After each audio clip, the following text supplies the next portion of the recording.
శ్రీ గురవే నమ. మనం ఎన్నో సందర్భాలలో ఎన్నో విషయాలను అలసత్వంతో తర్వాత చేద్దాంలే, తర్వాత చూద్దాంలే అని పోస్ట్పోన్ చేసుకుంటూ ఉంటాం. అయితే ఈ అలవాటు ఏదైతే ఉందో ఈ అభ్యాసమే మనకు పెద్ద శత్రువు. ఆలస్యం హి మనుష్యాణం శరీరస్థో మహాన్ రిపు. ఆలస్యం ఏదైతే ఉందో అదే మనలో ఉన్నటువంటి ఒక పెద్ద శత్రువు. అజాడ్యం అని అంటారు. ఇప్పుడు కాదులే తర్వాత. నహి శ్వశ్వ ఉపాసీత కోహి పురుషస్య శ్వో వేద అంటోంది వేదం. ఇప్పుడు రేపటి గురించి ఎవరికి తెలుసు? ఏదన్నా ఒక మంచి పని చేయాలి అంటే శుభస్య శీఘ్రం ధర్మస్య త్వరితాగతి అని వెంటనే చేయాలి, ఆలస్యం చేయకూడదు. కారణం, జీవుడికి కళ్యాణకారి అయినటువంటి కార్యాన్ని, పనిని అలసత్వంతో దానిని తర్వాత చేద్దామని చెప్పి వాయిదా వేస్తే కోహి పురుషస్య శ్వో వేద, రేపటి సంగతి ఎవరికి తెలుసు? అందుకని స్వఃకార్యం అద్య కుర్వీత, రేపటి పనిని ఇవాళే చేయాలి. దీని గురించే ధర్మరాజు కూడా యక్ష ప్రశ్నలలో ఆశ్చర్యం అంటే, మరి మనం కష్టస్థితిలో ఉన్నా మనం ఏ పని మీద వచ్చామో ఆ పనిని చక్కబెట్టుకునే విషయంలో అలసత్వాన్ని చూపించకూడదు. మనం ఇబ్బంది పడకుండా ఉండటానికి, ఎలాంటి ప్రమాదాన్ని పొందకుండా ఉండటానికి భగవంతుడు ఈ ఉపకారాన్ని చేశాడు. మరి బాలస్తావత్ క్రీడాసక్త, తరుణస్తావత్ తరుణీసక్త, వృద్ధస్తావత్ చింతాసక్త, పరమే బ్రహ్మణి కోపినసక్త అంటున్నారు శంకరులు వారు. అన్ని సమయాల్లో ఏవో కారణాలు దొరుకుతూనే ఉంటాయి, వెతుకుతూనే ఉంటాము. మనం భగవంతుడిని స్మరించకుండా ఇంకేవేవో విషయాలను స్మరించి జీవితంలో ఉన్నటువంటి అమూల్యమైన సమయాన్ని వృధా చేసుకోవడానికి. కానీ దానివలన నష్టం ఎవరికి? ఇబ్బంది ఎవరికి? మరి పూర్వజన్మ కర్మను అనుసరించి ఏదైతే ఇవాళ మనకు అనుభవాలు కలుగుతున్నాయో, తర్వాత జన్మకు ఈ జన్మ కూడా పూర్వజన్మ అవుతుంది కదా.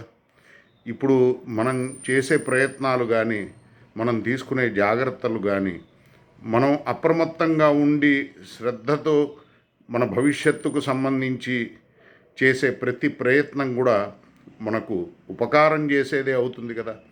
అంటే మనకు ఉపకారం కలగాలని మనకుండాలి, మన శ్రేయస్సు గురించి మనకు త్వర ఉండాలి.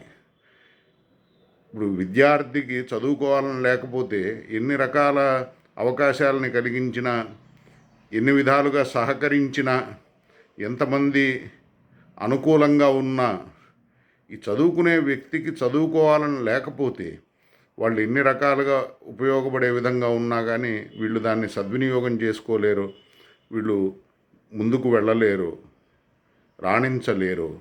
అదేవిధంగా వీళ్ళకి చదవాలి అనే ఒక పట్టుదల లేకపోతే వీళ్ళని చదివించలేరు కదా.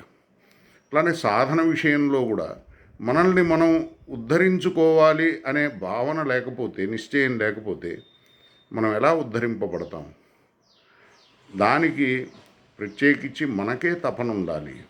అయితే మనకు అనుకూలమైనటువంటి అంశాలు భగవంతుడు ఎన్నో ఏర్పాటు చేస్తాడు. ప్రకృతిలో కలిగే కష్ట నష్టాలు వాస్తవంగా సాధనకు ఎంతో అనుకూలమైనటువంటి స్థితిని కలిగించేవే. దుఃఖం సాధనకు మేలును చేసేదే. అంటే భగవంతుణ్ణి స్మరించడానికి ఏ కారణం దొరికినా కానీ, ఏ నెపం ఉన్నా కానీ అది మనకు శ్రేయస్సును, హితాన్ని కలిగించేది కాబట్టి అది మనకు మంచిదే.